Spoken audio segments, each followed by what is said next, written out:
Welcome to third standard science class video session. In today's session we are going to learn about water. Let us go into the session. In this session we learn some more information about water. Water is a fluid. Water is the only chemical substance on earth that exists naturally in three states. More to know about water. Each person on the earth requires at least 20 to 50 liters of clean and safe water per day for drinking and other activities. Why should we save water? Only 3% of the water in the entire earth is fresh water. Water is precious, so we should never waste water. Some methods to prevent wastage of water, which includes never allow water to overflow from buckets. Wash fruits and vegetables in a bowl of water and not under the running tap water. Always close the tap while brushing the teeth. Use leftover water in your water bottle to water a potted plant. Turn off the tap after each use. Use a sprinkler to water the garden. Next, we are going to learn about conservation of water bodies. All the water that we get comes from rain.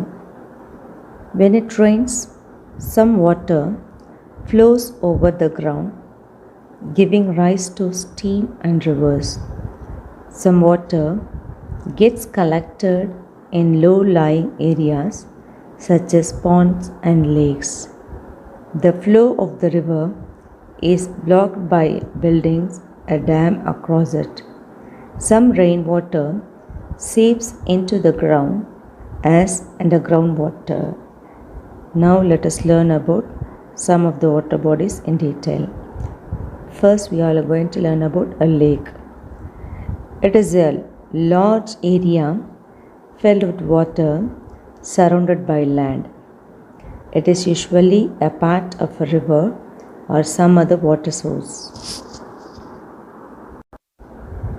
What is a pond?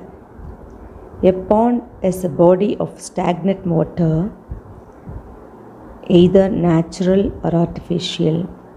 It is smaller than a lake. What is a reservoirs? These are built in areas of low rainfall or in areas where there is no major river. Most of the reservoirs are built using stones. Do you know, children, Satyamurthy Reservoir locates at Thiruvalur district in Pundi village. What is a tank? A water tank is a container for storing water for our daily use. Saving water helps to preserve our environment. Saving water now means having water available in the future for recreational purposes too. Conserving the water minimizes the effect of water shortages. Now let us learn some methods to conserve water bodies. Deepening of ponds and lakes. Plant trees at the bank of the lake or pond. Reduce water pollution. Avoid digging too many wells in a region. Use your brain power and answer the question. The trees in the forest need water to grow. From where do they get the water? Trees obtain their water from the extensive root system. In forests across the world, the majority of trees' roots are within the first 20 inches of the soil. The reason behind this phenomenon is simple. unless there is a nearby stream or groundwater is close enough to the surface to be accessed by the roads. Precipitation from above is the easier to access. Thus, rain and melting snow is the major source of water used by trees. Now let us learn about problems caused due to stagnation of water. Stagnant water can become a breeding ground for the mosquitoes that transmit diseases. Malaria and dengue fever are the main dangers of stagnant water.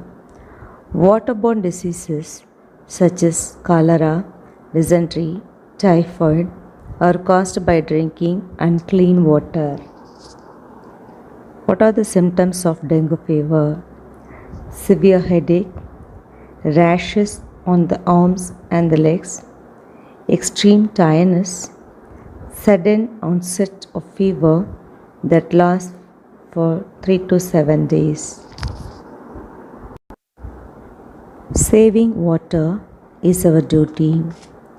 It is our responsibility to keep the public water resources clean.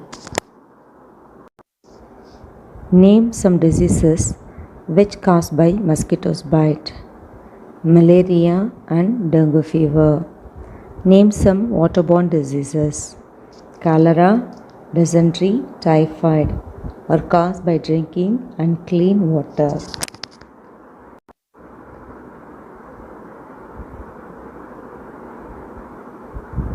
You got clear idea about water and their uses. Thank you, students. Have a nice day.